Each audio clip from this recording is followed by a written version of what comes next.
રોજબરોજના તમે આજકાલ ન્યૂઝમાં તમે જુઓ છો કે ડ્રિંક એન્ડ ડ્રાઈવના કેસ બને છે અને કેટલાક લોકોની જીવ જાય છે. આ ડિવાઇસ બનાવવાનું મુખ્ય પર્પઝ એ છે કે ડ્રિંક એન્ડ ડ્રાઈવના કેસ રોકવા.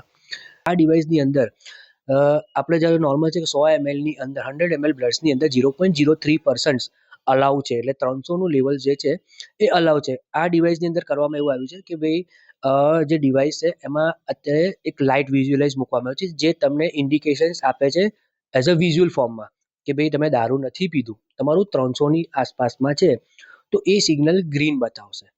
300થી 450ની વચ્ચે જશે તો યલો બતાવશે અને 450ની ઉપર જશે એટલે રેડ સિગ્નલ થઈ અને તમને ઓથોરાઇઝને ઈમેલ નાખશે કે ભાઈ આ ગાડીમાં આટલા લેવલનું પીધેલું છે.